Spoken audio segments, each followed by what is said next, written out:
mga palangga, no?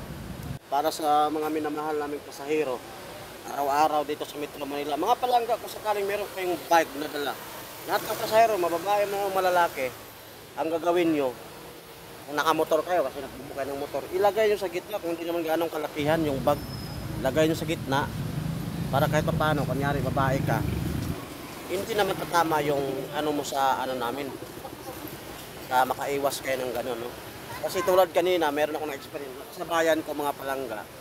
Rider din siya pero hindi ko magitin yung sorry kung anong company niya o anong platform meron siya. Ano siya? Yung bag ng pasahero na nasa gilid.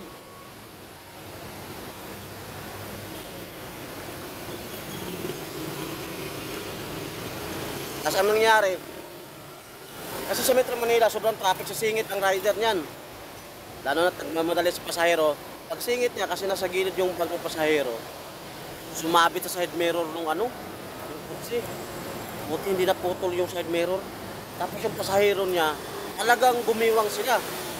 Gumiwang sila, buti lang yung takbo niya, tama lang. Kasi kung masyadong malakas yun, sapol talaga silang dalawa. So, ganito para sa mga babae namin pasahero, may na mahal namin mga pasahero. Kasi stop.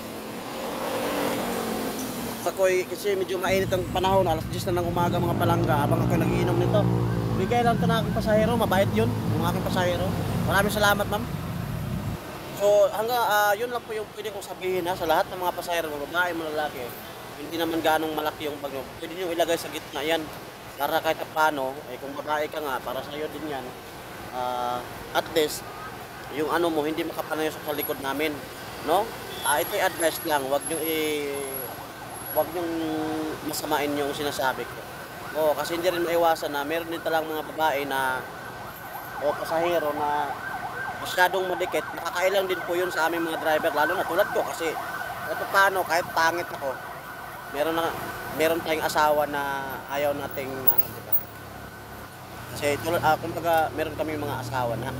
So parang nakakaano din. Pero siyempre hindi namin sasabihin sa'yo na lumayo ka. Kasi nakaka-offend naman yun. Kung hindi mo naman sinasadya, okay lang yun. Pero kung sinasadya mo yun, bahala ka sa buhay mo. Basta kami, nagdadrive lang kami ng maayos. Mamaniho kami ng maayos. No, yun lang po yung pwedeng i-advise ko sa inyo. Kung meron kayong maliit na bag, huwag nyo ilagay sa gilid. Huwag nyo ilagay nyo lang sa gitna.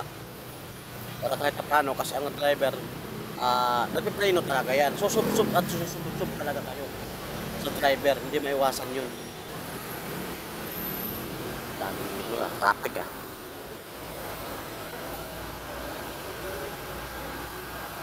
Palangga, hanggang dito na lang. Maraming salamat. Good morning. At dahil ano tayo ngayon? Araw ng Huwebes. Maganda ka pa sa araw. So hanggang dito na lang. God bless mga palangga.